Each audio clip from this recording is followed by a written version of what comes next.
What's up? What's up? All right, here we go. All right. Tell me when. When? All right. Maintenance Monday, Dr. Teague here with Scott Panchik. Today we're going to go over a little hip flexor stretch.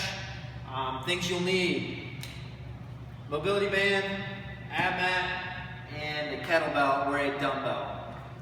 First thing we're going to go is a couple faults that people do. So Scott's going to step in.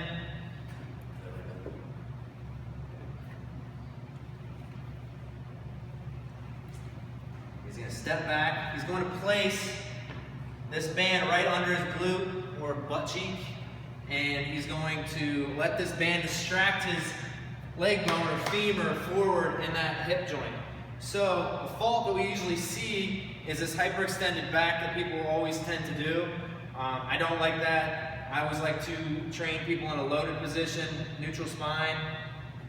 So he's going to have, again, you're not going to let this foot be really far back and have your knee over your toe. You're going to have this in a good position here, stacked core, and have this band distracting that hip joint or the femur straight forward.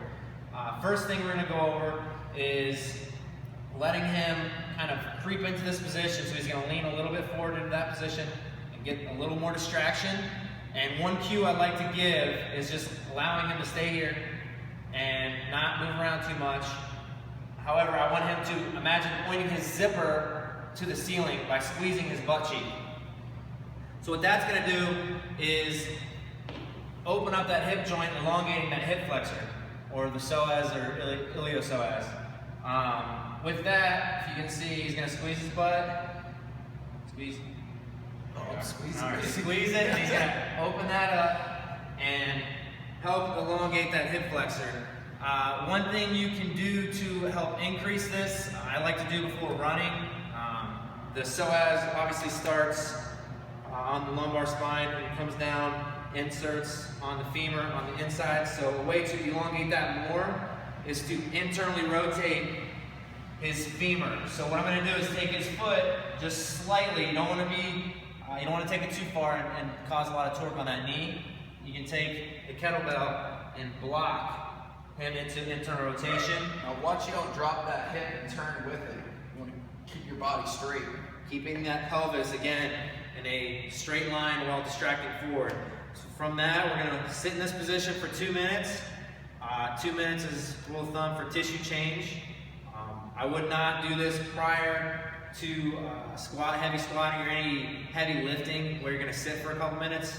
If you're going to do this before a lifting session, make sure you're going to be dynamic with it. So he's going to give an example of a dynamic way to do this before. He's going to move around, just kind of sit in this position, lay off of it for a second. So come sit back a little bit, and then go back into it, doing more of an active dynamic stretch. I can do it too with my glute, where I'm flashing on, relaxing. Flash on, relax. Exactly.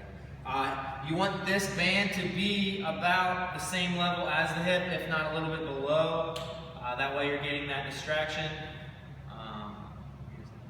Nope, that's it. Yep, so that's Maintenance Monday for today. See you next week.